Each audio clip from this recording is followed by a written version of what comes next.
वो लिस्ट है जो मैंने ये लिस्ट मेरे पास है जिनको मैंने वहाँ पर वकील मुहैया कराए और आज वो अपने भारत में, पाकिस्तान से छुट के अपने भारत में हैं। एक बाप को जिसके बच्चे भारत में उसकी वाइफ लेके आ गई है, उसका कसूर ये है कि वो अपने बच्चों को मांग रहा है फांसी कराओगे।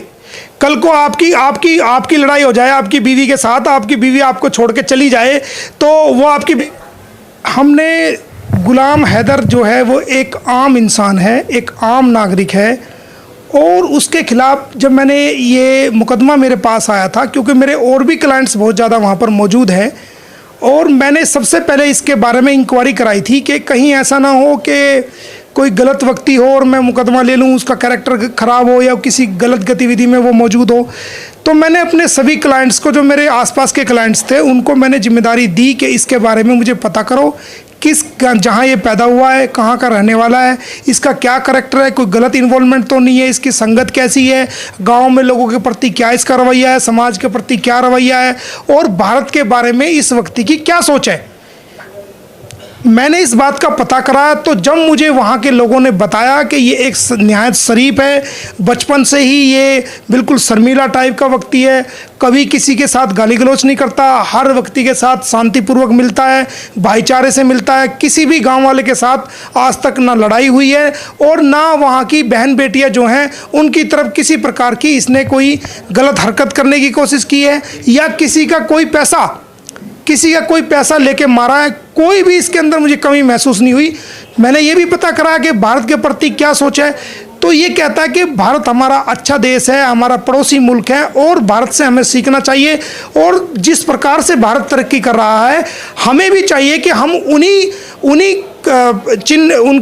कदमों पे चल के, उन्हीं के रास्ते पे चल के उनसे सीख लेके हमारा भी जो है ना वो तरक्की करे और दोनों देश मिलके अच्छा तरक्की करे। तो ये भारत को अच्छा मानता है, भारत को ये महान कहता है। तो जब मुझे ये पता चला कि इसकी ऐसी सोच है तो फिर मैंने इस केस को स्वीकार किया। लेकिन सीमा हैदर के वकील AP सिंह जी तो कहते हैं कि गुलाम हैदर टेररिस्ट कनेक्टिविटी वाला व्यक्ति है। उन्होंने तो गुलाम हैदर पर भी आरोप लगाए हैं और उन्होंने तो आप पे भी आरोप लगाए हैं, क्या कहेंगे? देखिए, गुलाम हैदर गलत कैसे हो गया जब उसको पता लग गया कि अब ऑनरेबल, पहले तो वो कहता था 83 सेक्शन है जनाब, 83 सेक्शन है, कोई देश का दुश्मन देश है, कोई फला है, ये डिका है। अरे भाई, ये पर्सनल लॉ है, फैमिली लॉ है। पर्सनल लॉ और फैमिली लॉ, मुझे तो ताज्जुब है कि सुप्रीम कोर्ट के वकील को इस बात का नॉलेज नहीं है। ये पर्सनल लॉ है भाई, ये फैमिली लॉ है। दुनिया का कोई भी फॉरेनर्स और या भारत के कोई भी लोग अगर बाहर बसे हुए हैं और उनमें मियाँ बीवी में कोई झगड़ा हो जाता है तो ये फैमिली लॉ में आता है। विदेश की फैमिली लॉ के बारे में जो डिग्री है वो भी भारत में मान्यता है और अगर दोनों पक्ष में से कोई एक फैमिली भारत में रह रही है तो केस किए जा सकते हैं और उनके जवाब दिए जा सकते हैं और वो डिग्री भी मान्यता है, उसको राइट है करने का। और वो एक अभागा बाप है। आज अगर वो अपने बच्चों को मांग रहा है, अगर एक ऐसी बेवफा औरत उसको मिल गई है जिसने उसके घर के 18 लाख के घर को 12 लाख में बेच दिया, 3 लाख रुपए रिपेयर के लिए उसने भेजे थे वो लेके आ गई, उसकी हंसती खेलती ज़िंदगी को तबाह बर्बाद कर दिया, बदले में बेवफाई दी, बदले में धोखा दिया, फरेब दिया। वो मीडिया पे उसको कुत्ता कहती है, जिसके 4-4 बच्चे पैदा किए उसने, उसको कुत्ता वो बोल रही है, जिसकी कमाई खाई, जिसके लिए अच्छे जीवन जीने के लिए वो विदेश कमाने के लिए गया, आज उसकी ज़िंदगी को तबाह बर्बाद कर दिया। वो बच्चों को लेकर के यहाँ भारत में आ गई है। अगर वो बच्चे मांग रहा है तो क्या एक बाप का कसूर है अगर वो बच्चों को मांग रहा है?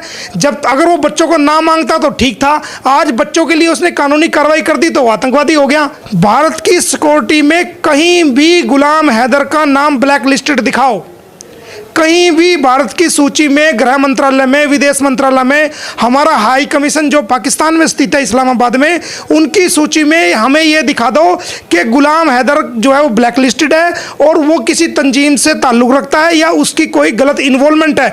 मैं आज ही सारे केसेस छोड़ दूंगा और आज ही उसकी वकालत छोड़ दूंगा अगर उसकी गलत इन्वॉल्वमेंट भारत के खिलाफ पाई गई, क्योंकि मेरे लिए भारत पहले है, मेरे भारत के लोग पहले हैं, मेरे भारत की सुरक्षा पहले है और चीज़ें बाद में है, मेरी वकालत भी बाद में है, मेरा धर्म भी बाद में।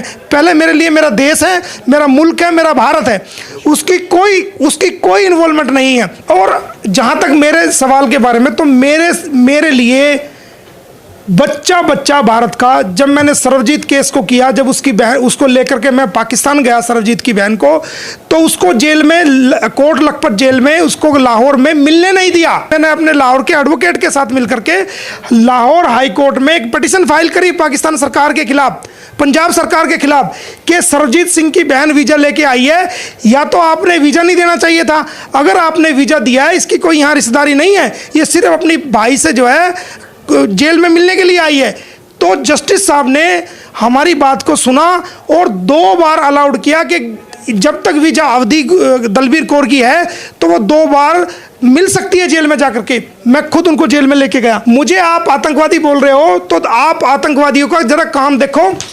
ये वो लिस्ट है 234 लोगों की जो भारत के लोग थे और पाकिस्तान की जेल में बंद थे। जो लिस्ट, ये वो लिस्ट है जो मैंने, इनकी ये लिस्ट मेरे पास है जिनको मैंने वहाँ पर वकील मुहैया कराए और आज वो अपने भारत में, पाकिस्तान से छुट के अपने भारत में हैं। ये वो लोग हैं जो मछुआरे हैं, वो लोग हैं जो गलत तरीके से वहाँ चले जाते हैं। इनमें ज़्यादातर हिंदू भाई हैं और वो जेलों के अंदर सड़ रहे थे, उनकी सज़ा भी पूरी हो गई थी।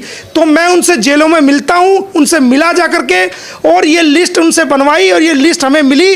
तो हमने पाकिस्तान सरकार के खिलाफ, मैंने खुद एक मुकदमा वहाँ पर फाइल किया कि इन लोगों को जिनकी सज़ा पूरी हो गई है, मोमिन मलिक बनाम पाकिस्तान, इन लोगों को भारत भेजा जाए। ये वो लिस्ट है। मैं आपको नाम, माया बंसल, बाप का ये गांव भी लिखा हुआ है, शहर भी लिखा हुआ है, बाप का नाम भी लिखा हुआ है। ये गुजरात के हैं बहुत सारे, इनके टेलीफोन भी नंबर लिखे हुए हैं। और ये कौन से सन की बात है मोमिन जी? ये 2011 के लगभग की बात है, अब से 13-14 साल पहले। उसके बाद तो कितने कैदी मैंने छुड़वाए हैं, इस बात का अंदाजा नहीं ले सकते। अगर मैं आतंकवादी होता तो अपने भारतीय कैदियों के लिए, जो सारे हिंदू हैं जो वहाँ जेलों में सज़ा पूरी होने के बाद भी सड़ रहे थे, ये पूरी लिस्ट देखिए। किसी को भी टेलीफोन नंबर मिला के आप पूछ सकते हैं कि क्या मतलब आप वहाँ की जेल में थे और कब छूट के आए। ये पूरी लिस्ट आप देख सकते हैं।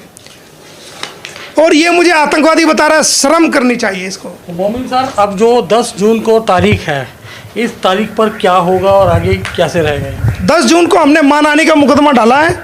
3 केसेस डाले हैं, गुलाम हैदर वर्सेस सीमा हैदर, गुलाम हैदर वर्सेस सचिन मीना, गुलाम हैदर वर्सेस AP सिंह, क्योंकि इन्होंने फर्जी शादी की और मीडिया में कहा कि सचिन की बात ये भी आ रही है कि आपने तो उस पंडित को भी घसीटा है। वो दूसरा केस है, वो फैमिली कोर्ट के अंदर केस है जिसमें हमने शादी को चैलेंज किया है, एनिवर्सरी को चैलेंज किया है, बच्चों के अडॉप्शन को चैलेंज किया है, धर्म परिवर्तन को चैलेंज किया है, और जो ये सचिन मीना की वाइफ बता रहा था उस चीज़ को चैलेंज किया है। उसमें डॉक्टर AP सिंह को नोटिस जारी हो चुका है, सचिन मीना को नोटिस जारी हो चुका है, सीमा हैदर को नोटिस जारी हो चुका है। हमारे पास कॉपी भी मौजूद है, हम आपको दिखा सकते हैं। ठीक है, वो अलग फैमिली कोर्ट में, सेशन जज कोर्ट में है। ये मानहानि का वो मुकदमा है जो हमने 3-3 करोड़ रुपए के नोटिस दिए थे। 5 करोड़ रुपए का हमने AP सिंह को नोटिस दिया था, उस पर कोई रिप्लाई नहीं दिया, माफ़ी नहीं मांगी, तो हमने मानहानि का मुकदमा फाइल किया। इसके अंदर 2 साल तक की सजा है। एक तो बात AP सिंह जी तो ये भी बात कर रहे हैं कि वो गुलाम हैदर को फांसी करवाएंगे, नहीं तो कम से कम उम्र कैद जरूर करवाएंगे। हाँ, एक बाप को जिसके बच्चे भारत में उसकी वाइफ लेके आ गई है, उसका कसूर ये है कि वो अपने बच्चों को मांग रहा है फांसी कराओगे। कल को आपकी लड़ाई हो जाए आपकी बीवी के साथ, आपकी बीवी आपको छोड़ के चली जाए, तो वो आपकी बीवी आपको फांसी करा देगी? है ये फांसी का काम है? मियाँ बीवी का झगड़ा है भाई, फैमिली कोर्ट में डिस्प्यूट है, फांसी कैसे करा दोगे?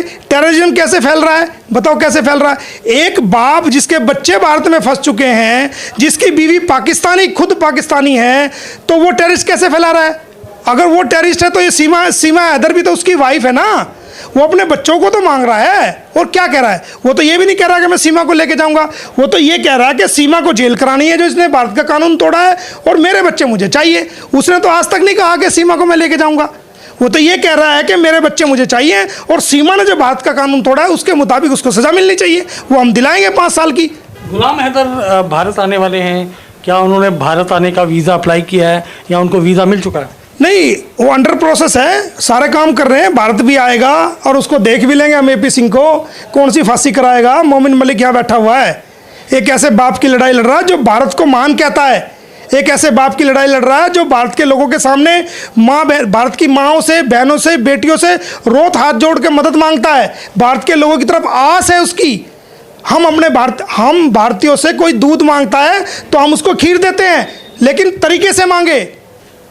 उसने भारत के लोगों से मदद मांगी है, उस अभागे बाप की जिसके साथ धोखा हुआ है, जिसके घर बेच दिया गया, जिसकी फैमिली तबाह बर्बाद कर दी गई, जिसके बच्चे उससे दूर कर दिए गए। हम ऐसे बाप की मदद कर रहे हैं और कानूनी मदद कर रहे हैं, गलत तरीके से मदद नहीं कर रहे। इनकी हवाइयाँ तो इसलिए उड़ी हुई हैं क्योंकि क्यों भारत आ रहा है, ये इसीलिए तो इल्ज़ाम लगा रहे हैं। और इस इल्ज़ाम का जितनी बार लगाएंगे उतनी बार इनके खिलाफ कानूनी कार्रवाई होगी। बख्शेंगे नहीं, बख्शूंगा नहीं किसी भी कीमत पे। इस बात का आपके चैनल से कह रहा हूं कि इस व्यक्ति को जो इसने यह आरोप बेबुनियाद लगाए हैं, हमारी रेपुटेशन का ना केवल भारत में दुनिया के सामने हास करने की कोशिश करिए, हमारी रेपुटेशन पे इंटरनेशनल लॉयर मोमिन मलिक की रेपुटेशन को अटैक करने की कोशिश करिए। इसके घर के बर्तन बिछा दूंगा मैं, इसको मैं बताऊंगा कैसे किसी की रेपुटेशन को करते हैं। क्या समझे ये? और ये लीगल धमकी नहीं, ये कानूनी धमकी है। और हमें नीरा वकील मत समझना, नीरा वकील ही है। हमारे पास हर चीज़ का इंतजाम है। के रास्ते जो आप कह रहे हो ना, इस डिपार्टमेंट में दे दिया, उस डिपार्टमेंट दे दिया, वे डिपार्टमेंट के रास्ते हम भी जानते हैं, उस डिपार्टमेंट में जाना हम भी जानते हैं, हमें भी पता है उन डिपार्टमेंट के रास्ते। ये हमारा भारत है, ये हमारा भी डिपार्टमेंट है, ये तेरे अकेले का नहीं है, हमें भी उनके रास्ते पता है।